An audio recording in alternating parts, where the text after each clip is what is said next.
በጣም ደክሞኛልና በቃ ያው ህፃንነት ጀምሮ ያሳደገዋት አያቷ በድንገት ከዚህ ዓለም በሞት ተለይተዋል። ሲጄሌ ታቷለ ሂምታቱ የተሰራውት ዱብዬ ሆኜ ሳይሆን ራሴን ለማጥፋት ብዙ ጊዜ ደጋግሜ ያለው ጄሌና ስለ እናቷ መጥፎ ነገር እየሰማች አድጋለች። እናቴ ውስጥ የነበረው ቤት ገብቼ ያው ራት በልቼ ከቴ ጋር ጫወታለሁ ቢል የህይወት ውጣ ወረዷ ሃይማኖቷን እስከ መቀየር ድረስ አድርሷታል። ወንድ አያቷ ለረጅም ጊዜ ደበቋት ሚስጥር እንዴት ልታውቅ ቻለች? የዚህ ሁሉ አሳዛኝ የህይወት ታሪክ ባለቤት ማን ናት? ሰላም ጤና ይስጥልን ውድ ቤተሰቦቻችን፣ ይህን የዩቲዩብ ቻናል ሰብስክራይብ ያድርጉ። ዛሬ እጅግ በጣም አሳዛኝ የሆነች ሳምራዊት ስለምትባል ሴት የግል ታሪክ ይዘንላችሁ መተናል። ሳምራዊት ትባላለሁ። ወልጄ ያደኩት 4 ኪሎ ነው ያደኩት አያቶቼ ጋር ነው። ግን ያው እስከ 10ዎቹ እድሜ ድረስ ምንጠራው ባያቶቼ ስም ስለነበር ያው እናትና አባት እንዳለኝ ያላቅም ነበር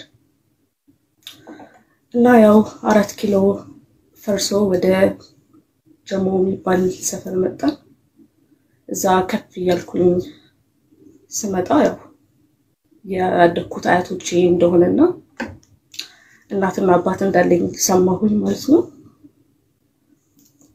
ከዛ በኋላ ያው በልጅነት አቅሜ የእናት ፍቅር ያቃጠለኝ መልኳን ለማግኘት ለማየት ለአንድ ቀን የጓጓሁኝ ነበር እና ያው በሰፈር ሰዎች ምክንያትና በአንዳንድ ኢንፎርሜሽን ከእናቴ ጋር ተገናኘን ማለት ነው። ዘመናት የጠበቀቻትን እናት ስታገኛት ምን ያጋጥማት? ካወኳት በኋላ ቤተሰቤ ውስጥ ያው ትልቅ ነገር ተፈጠረ ማለት ነው። ቤት ውስጥ መገለል ጀመርኩኝ። ያው ስለ እናቴ መጥፎ ነገር እየተነገረኝ እንዳረቃት ተደረኩኝ ማለት ነው። ከዛ በኋላ የሆነው ምንድነው ክላስ ውስጥ ተማሪ ባለው ሰዓት ምንም አይምሮዬ ሊረጋጋልኝ አልቻለ። በቃ ራሴ ማጥፋት ብቻ ነበር የምፈልገው። ቤት ውስጥ በማየው ነገር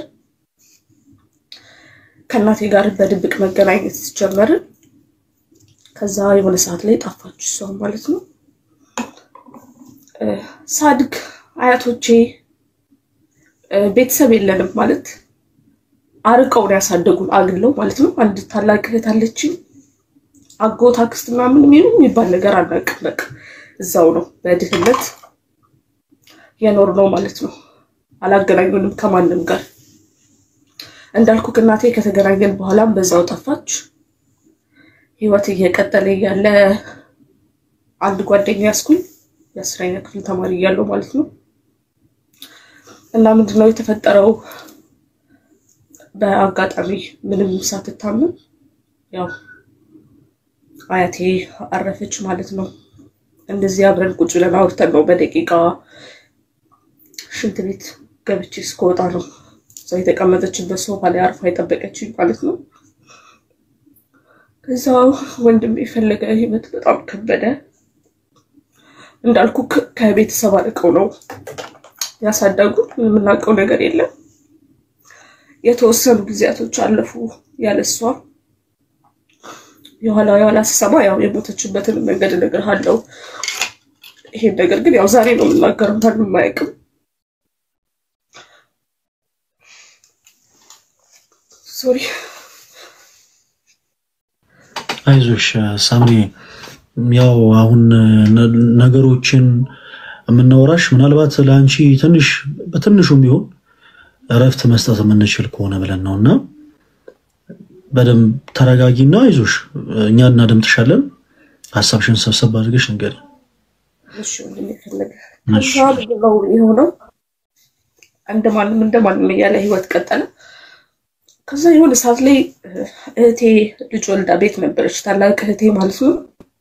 እና በመሃል ወንዱ አያታችን በመሃል እየወጣ ይቀራልና በቃ ለባል ምናምን ይከፈላል። እኔና እህቴ አያታችን እያለች ያው ብዙ ነገር ስለለመድን ማለት ነው። እዛ ሰዓት ቡቲክ ቤት ነበር ተቀጥሬ የምሰራው። እዛ ምንድነው የሆነው? ከስልኩ ላይ ስልክ ወሰድንና ስናጣራ ያው አያቴ በ70 ዓመቱ ሰንዳፋ አካባቢ ሴት ይዞ እንደተቀመጠ ደረስንበት ማለት ነው። እኔና እህቴ በሱም አላበቃም። በላያችን ላይ የምንኖርበት ኮንዶሚኒየም የምናውቀው ነገር የለም። ከዛ በመሃል እየኖርን እያለ እቃ በመሃል እየወጡ ይሸጣሉ ምናምን እሱና አንድ ልጁ። ከዛ የሆነ ሰዓት ላይ እንደዚህ ያለ በቀጠለበት ጊዜ አንድ ቀን ማታ ከ3 ሰዓት ነው ከስራ እየመጣሁኝ በጣም ደክሞኛልና በቃ ያው ጭንቅላቴ ውስጥ የነበረው ቤት ገብቼ ያው እራት በልቼ ከእህቴ ጋር እጫወታለሁ የሚል ነበር። እና የዛ ቀን ምንድነው የገጠመኝ ነገር ስገባ ልክ ከስራ ወደ ቤት በመመለስበት ሰዓት በር ተዘግቷል። ጎረቤት ጋር ቁልፍ ካለ ስጠይቅ ያው እህቴም የልጁ አባት ጋር ቤቱን የገዛው ሰው ከዛሬ ጀምሮ ቆልፎት እንደሄደ ከብዙ የስቃይ ህይወት በኋላ እቺ ጠንካራ ሴት ወንድ አያቷ ያልታሰበና ያልጠበቀ ነገር አድርሶባታል። ከባለ ታሪኳ እንስማ። እና ልብሴንም የኮሚናል ማለት የኮንዶሚኒየም ጋራ መጠቀሚያ ውስጥ እዛም ለተቀመጠ ነገሩኝ። ያው እንዳልኩክ ያለ ያለ የሚቀርበው ዘመድ ነበረኝም ነው። ያቺ ማታ ለኔ ከባድ ነበረች። ብዙ ነገር የለመድኩበት ቤት ነበር። ሁለተኛው ሀያት የሞተችበት ቀን ነበር ያ ቀን። ከኛ ብሎክ 4 ብሎክ አልፎ አንዲት አብራኝ ትማርች ጓደኛዬ ቤት አረፍኩኝ እዛ ቀን ማታ። ከዛ ሀያቴ በኔና በእህቴ አካውንት የተወሰነ ብር እንዳስገባ 75 ሺህ ብር ገባልኝ ለኔና ለእህቴ 20 ምናምን ዓመት የኖርንበት ቤት እንዳልኩ ያው በስማቸው ነው የምንጠራውና የልጅ ልጅ ናቸው ምናምን ብለው ደብዳቤ ያስገብተው ያ ነገር ተፈጠረ። ከዛ በኋላ ያው ጓደኛስ ቤት እስከመቼ ይቆያለሁ ብዬ ያው እየሰራው በምቆይበት ሰዓት እንዳልኩ አብሮኝ ከነበረው ጓደኛዬ ጋር የዚህ ሀገር ዜጋ አልነበረም ሀገር አልጠቅስም እና ከዛ ልጅ ጋር ያው ጀመርን ግንኙነታችንን እንደጠበቀ። በመሃል የሚያስፈሩ ነገሮች አሉት። በጣም አደገኛ ነገርም ነበር እዚህ ሚዲያ ላይ ማውጣት ይከብዳልና ምንድነው እሱ እምነቱ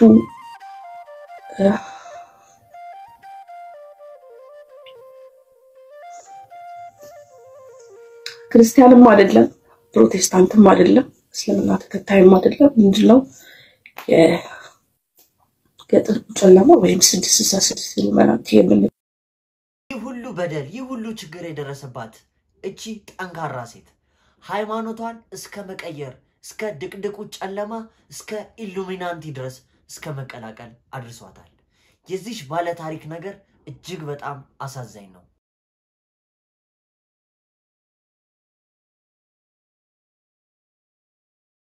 አባል ነበር ማለት ነው። ያው ከዛ በኋላ የውጭ ፕሮሰስ ለኔ ጀመረልኝ ምናምን አማራጭ ስላልነበረኝ ከኔም አልፌ ያው ፈጣሪ ለመካድ ተገደድኩኝ ማለት ነው። እና ያ በሚሆንበት ጊዜ ላይ ጥልቅ ብያ ለሚቀበው እሱ የሚለኝን ነገር ብቻ ነበር መስማማኝ ነበር።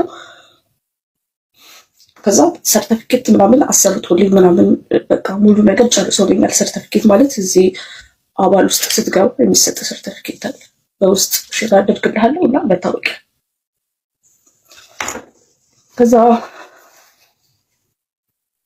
ያው አንድ ያለኝ ተስፋ የነበረው ፈጣሪ ነበር ማለት የኔም ብለጽ ስላልነበር ፈጣሪን እንደጓደኛ ነበር ማውራው ልክ አበቃ። በዚህ ምክንያት ከፈጣሪ ጋር ተራራኩኝ። የሆነ ነገር ሲፈጠር ራሱ በቃ አሁን ላይ እንዴት ነው ጸሎት ለማድረግ ራሱ በቃ በጣም ነው ቢደብረኝ። እሳቀቃለሁ ምስለስል ራሱ ለማየት ማለት ነው። እና ከዚህ አባል ውስጥ እኔ በማላቅበት መንገድ ነው ሰርቲፊኬት ሆና በተሰፍሮ የጠበቀኝ። ግን ያስገድደኝ ነበር። አንድ አይንሽን ሸፍነሽ ፎቶ መነሳት አለብሽ ምናምን ይለኝ ነበር። ታዲያ ያ ሁሉ ነገር አልፎ ያ ሁሉ የስቃይ ህይወት አልፎ እቺ ሴት ግን ዛሬም ለምስካሬ ለምስጋና ደጁን የምትጠና ታላቅ ሴት ናት። በቃ እኔ እንጃ እኔ ስራስ ራሱ ማድረግ አልችልም። ለት የሚታረግልኝ ማዘር ትወዳለች እኮ ነው የሚገርመኝ። ስልኩን ካልሰጠኝ ምናምን አለችኝና በቀደም በእኔ በኩል መልእክቱ ይደርስሻል። ሰሞኑን የጥሞና ጊዜ ላይ ነው። ከንስሐ አባቱ ጋር ከገዳም እንደወጣ ይደውልሻል ብያ ነበር፣ ግን አልደወልክላትም። እይታ ኢየሱስ እና ሳምሪ ይቅርታ፣ በመሀል ዝም ብለን እንደዚህ ትንሽ አላደለ ነካ ማድረግ ስለምፈልግ ነው። እሱን ይቅርታ በጣም እና ሳምሪ በጣም እኛ ደስ ብሎናል። እኔ ዛሬ መክፈት የምፈልገው መዝሙር የተወደደ ቀን የሚለውን ነው። በጣም ወደዋለሁ እሱን ዝማሬ። ሳምሪ አንቺም ብቻሽን ስትሆኚ ብትሰሚው ደስ ይለኛል።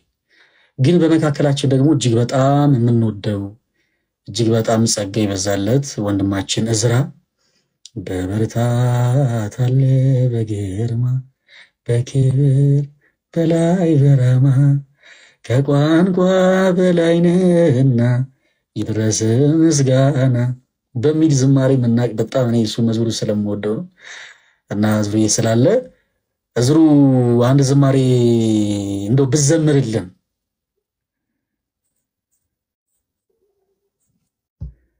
አለ እዝሩ። እሺ እንደምን አመሻችሁ አለ። እንደምን አመሻችሁ ዲያቆን፣ እንዴት ቆየ? ልደትዬ እንዴት አለ? ተሜ፣ ቶኒ፣ ሳምሪ ታችን፣ ሄለን፣ ሄሉ ሁላችሁንም ሰላም ብያለሁ። እግዚአብሔር ይመስገን እኔ ደህና ነኝ። እጅግ በጣም ደስ የሚል ጊዜ እያሳለፋችሁ እንደሆነ ተስፋ አደርጋለሁ። የተወሰነ የእህታችን ሰምቻለሁና እግዚአብሔር መልካም ነው በነገሮች ሁሉ። ቤተክርስቲያን በየትኛውም ኃጢአት ውስጥ ያለውን ሰው እጇን ዘርግታ ለንስሐ እጇን ዘርግታ ልጆቿን ለማጠብ ዝግጁ ናት። በየትኛውም አይነት ጎዳናዎች ብናልፍ ከእግዚአብሔር ፍቅር የሚበልጥ ምንም አይነት ነገር የለምና ምንም አይነት ኃጢአት የለም። ምክንያቱም በዮሐንስ መልእክት ላይ እንደተጻፈው የጌታችን የመድኃኒታችን የኢየሱስ ክርስቶስ ደም ከኃጢአት ሁሉ ያነጻናል ይላል። ስለዚህ በበደልና በኃጢአት ብናልፍም የእሱ ምሕረትና ይቅርታ ሁል ጊዜ ከኛ ጋር ነውና ሁላችንንም በየትኛውም በደል ውስጥ ያለነውን ለመማር ይቅር ለማረት እግዚአብሔር እጁን ዘርግቶ ስለሚጠብቀን እጅግ ደስተኞች ነን። ያንን ደግሞ ፕሮሰስ በቤተክርስቲያን ውስጥ ነው የሚያልፈው፣ በቤተክርስቲያን በኩል ነው የሚያልፈው። እንዲያው ዝም ብሎ አንድ ሰው እንደዚህ ሆኜ ያለውና ምናምን ብሎ ተናግሮ የሚያልፍ አይደለም። ለካህን ራሱን ከተናዘዘ በኋላ እንደ ቤተክርስቲያን ስርዓት ቀኖና ይሰጠዋል። ያን ቀኖና ደግሞ ከፈጸመን በኋላ ፍጹም ከበደልና ከዕዳ ነፃ እንደሆነ እናምናለን። ይሄን እድል የሰጠን እግዚአብሔር የተመሰገነ ይሁን። እህቴ ደስ ሊልሽ ይገባል። እንደዚህ የሚያግዙሽ ወንድሞች ስላሉ፣ የሚመክሩ ወንድሞች ስላሉ፣ እንደው በተጣመመው በኩል የሚደግፉ ወንድሞች ስላሉ እጅግ አድርገን እናመሰግናለን። ዲያቆን ተባረክ፣ ልደት ተባረክ። ሁላችሁንም እግዚአብሔር ይባርካችሁ። በዚህ ሁሉ ስቃይ ውስጥ ያለፈችው አቺ ሴት ጠንካራ ናት። እናንተስ በሷ ቦታ ብትሆኑ ምን ታረጋላችሁ? ስለዚህ ሴትስ ምን ታስባላችሁ? ኮሜንት ላይ ሐሳባችሁን አጋሩ። ውድ ቤተሰቦቻችን ከዛሬ ባለ ታሪኳ እጅግ በጣም ደስ የሚሉ ነገሮችን ተምረንበታል። ይህንን የዩቲዩብ ቻናል ሰብስክራይብ ያድርጉ። ሁሌም አዳዲስ ነገር ይዘን ለእናንተ ስንመጣ ቀድሞ እንዲደርሳችሁ የደወል ምልክቱን ይጫኑ። ይህንን ቪዲዮ ለሁሉም ሰዎች ሼር አድርጉ።